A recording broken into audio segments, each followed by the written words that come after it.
ನೋಡಿ, ನೀವು ಯಾವ್ದಾನ ಬಿಸ್ನೆಸ್ ಸ್ಟಾರ್ಟ್ ಮಾಡ್ತಾ ಇದ್ದೀರಾ, ಕಾಫಿ ಅಥವಾ ಟೀ ಪೌಡರ್ ಬಿಸ್ನೆಸ್ ಅಂದರೆ ಅದಕ್ಕೆ ಪೌಚಸ್ ತುಂಬ ಇಂಪಾರ್ಟೆಂಟು. ಅದಕ್ಕೆ ಲೋಕಲಲ್ಲಿ ತೊಗೊಂಡ್ರೆ ಪೌಚಸ್ಸು ಜಿಪ್ ಲಾಕ್ ಎಲ್ಲ ಚೆನ್ನಾಗಾಗಲ್ಲ. ಇದು ಸ್ವಿಸ್ ಪ್ಯಾಕಿಂದ ತರಿಸಿರೋದು ನಾನು ಪೌಚಸ್ಸು. ಇದು ತುಂಬ ಚೆನ್ನಾಗಿದೆ ಕ್ವಾಲಿಟಿ, ನಿಮಗೆ ತೋರಿಸ್ತೀನಿ.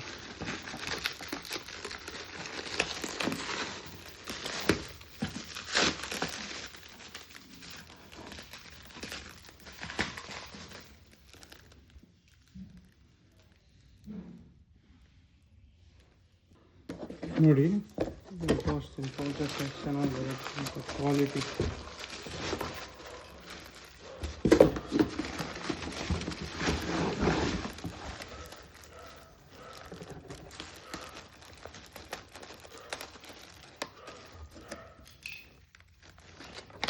ಏನು ಡಿಫ್ರೆನ್ಸು ಲೋಕಲ್ಗೂ ಇದಕ್ಕೂ ಅಂದರೆ ಈ ಸೀಲ್ ಇರುತ್ತಲ್ವ, ಯೂಸ್ ಮಾಡ್ತಾ ಮಾಡ್ತಾ ಹಾಳಾಗ್ಬಿಡುತ್ತೆ ಒಂದು 2-3 ಸಲಕ್ಕೆ.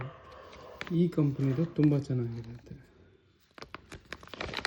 ನಿಮಗೆ ಏನಾದ್ರು ಆರ್ಡ್ರ್ ಮಾಡಬೇಕಂದ್ರೆ ನನಗೆ ಮೆಸೇಜ್ ಮಾಡಿ, ನಾನು ಹೇಳ್ತೀನಿ